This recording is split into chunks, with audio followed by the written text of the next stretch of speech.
Senator Moody.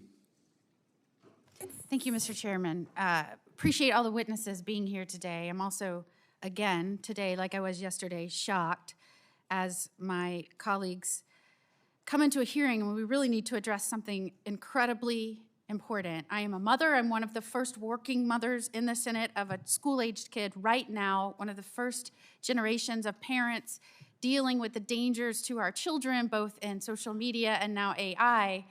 And I am listening after we offered up the opportunity for the 6th time to vote in a bipartisan way to continue funding, to keep our government open so that our military, federal employees all can continue to get paid and not miss a paycheck, that we are coming in here to gaslight the American people and suggest that it's anything other than Democrats not voting to continue funding of our government. It is shocking to the core that I would have to sit here in this important hearing and listen to this as an excuse when we should be focused on bipartisan ways to protect our children.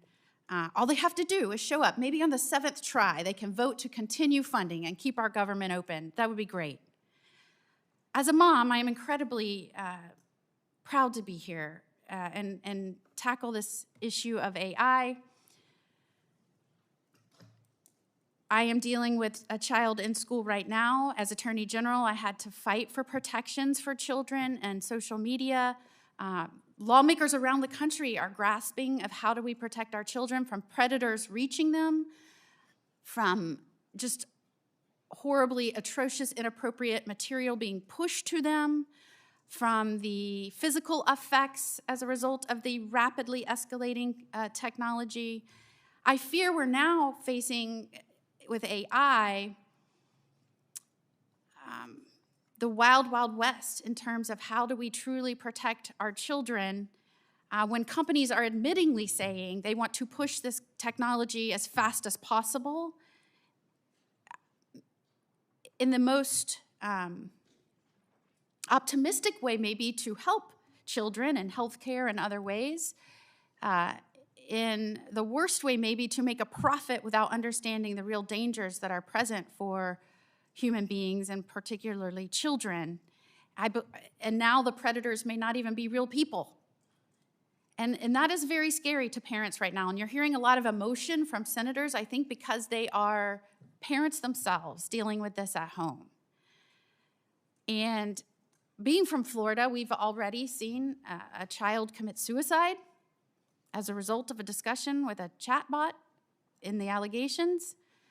I want to know from you, and I just ask each of you first to answer me, yes or no. Do you think companies should face legal consequences if, in fact, their product causes harm, damage, even death? Thank you, Senator. In response to your yes/no question, I think, yes, we have to have there's situations where that has to happen.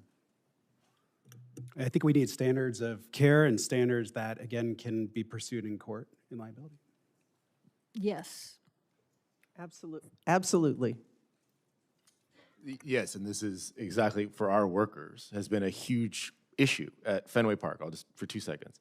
At Fenway Park, one of the questions our beer sellers have raised is when they're put on one of these machines that's automatically checking IDs, if someone drives their car home and, God forbid, something happens, who's liable? And that's a question one of our members are asking. So, And I just think it's important for anybody that's watching this, and I'm hopeful that a lot of people are watching this hearing. And again, I commend our chairman for holding this hearing, so important, like the one that we had yesterday. In fact, this committee, when you're dealing with health, education, labor, pensions, it deals with so many facets of American life and American safety. These are majority-minority witnesses, a bipartisan group of people who are all saying companies that are trying to push this technology fast, for whatever reason, should be held accountable for the harm and damage that it causes. The real question is, how do we as lawmakers regulate that? And I think it was a good question from Chairman Cassidy, as the technology is evolving so quickly.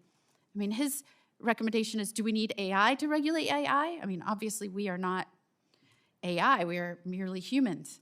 And I have not a lot of time, but I'll just ask you, both of you, quickly, how would you recommend to us go about regulating if, in fact, you think that's necessary?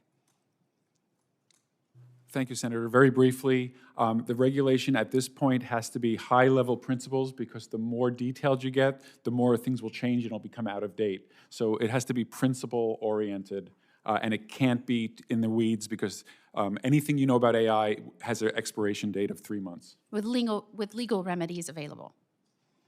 I would agree. It needs to be at principles level. Part of what I submitted in my written testimony is the next wave of AI are these things called AI agents. And AI agents act somewhat independently and engage in one another. And that introduces a lot of other challenges as it relates to liability as well. And so, again, I would start with principles and then, again, always look future facing. Thank you, sir. Thank you, Chairman. Thank